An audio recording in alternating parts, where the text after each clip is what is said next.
Wadhi mago motendo gi weche mag siasa mar Azimio la Umoja One Kenya. Riwruok mar Azimio la Umoja One Kenya kawuono tero kisera mar ombulu e kaunti ma Laikipia ka gitimo rombe mopogore opogore ma ochakore gi rumo Ruti e Kabange. Gibiro timo romo machielo na Nyuki e apaya ma Kanu.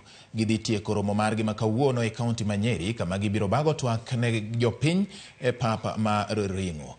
Wadani wawinjane kaka weche chalo e romo mar Azimio la Umoja One Kenya ma bende nitiere e wego eko mag Laikipia nyakwa Ramogi gi sani. Mheshimiwa Suleiman Shabal dakika moja, huyu anatoka Mombasa, alikuwa anataka kuwa gavana ya Mombasa lakini ameamua atembee na baba aende ili asaidie sisi tutengeneze serikali. Nyanyuki hoye! Nyanyuki hoye! Mimi naitwa Shabal, natoka Mombasa. Na watu wa Mombasa tuko na shida kama hapa za Laikipia. Vijana wetu hawana kazi, hakuna maji na shida nyingi sana. Lakini sisi tunataka suluhisho. Tunataka rais ambaye ataleta suluhisho. Hatutaki story nyingi.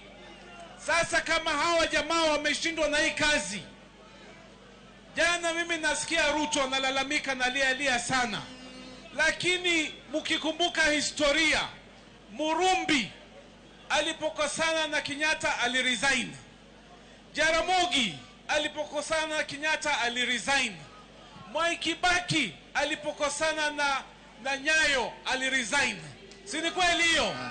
Huyu jamaa anakula chakula, anakula mshahara, anakaa kwa office, kisha analalamika kwa yeye hakuhusika na hii serikali. Alikuwa anafanya nini? Anachukua mshahara yetu miaka 10. Anafanya nini miaka 10 kwa office? My friend, lazima ubebe msalaba wako. Kama umeshindwa, umeshindwa. In the name of God, chukua pension yako, urudi Sagoi, uache mzee endelee na kazi. Nani hapa nione mkono wa baba? Hapa nione mkono wa baba. Asante sana. Asanteni sana, mbarikiwe. Asante mheshimiwa.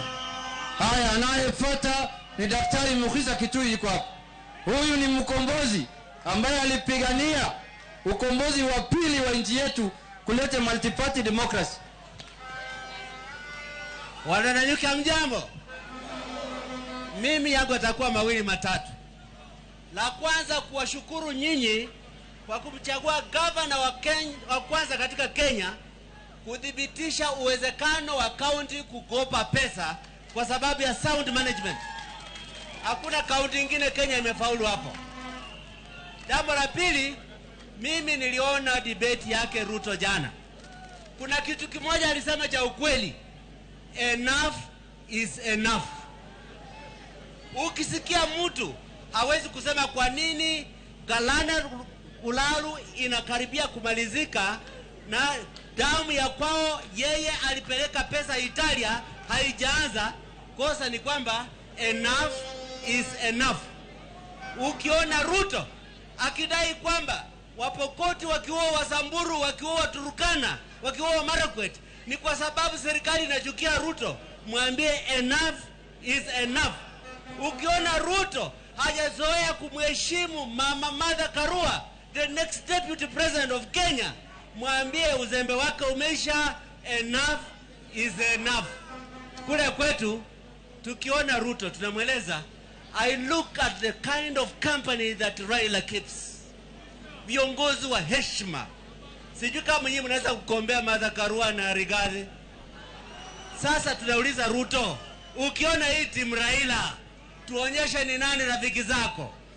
Tunamjibu hivi, naliuliza Samoei Ruto rafiki zake akina nani, alipotaja majina yao ilikuwa aibu kubwa. Mbele yake Rigathi Gachagua, nyuma yake kijana Sudi, Ruto katikati, Wetangula upande, na katiti Masi kana shangilia. Asante sana, asante sana. Sasa nataka kualika mheshimiwa Peter Kenneth, yuko hapa.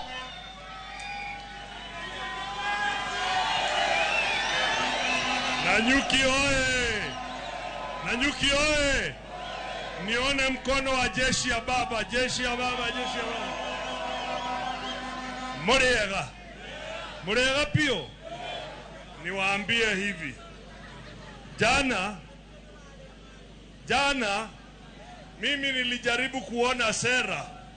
Yule jamaa mwingine ako naye ati ile sera moja aliongea throughout ni ya kupiga Uhuru Muigai Kenyatta. Ati akiongea anasema amefungiwa na Uhuru. Yeye anamenyana na Raila, si Uhuru.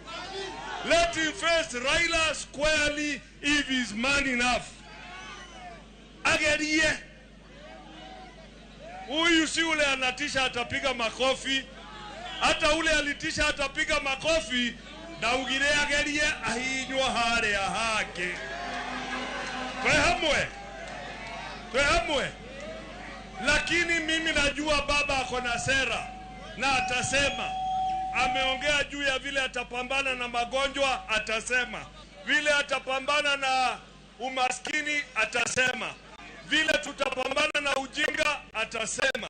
Mimi nimesema huyu jamaa wa chama cha udaku ako na maongo mingi sana na ni mtu kigeugeu.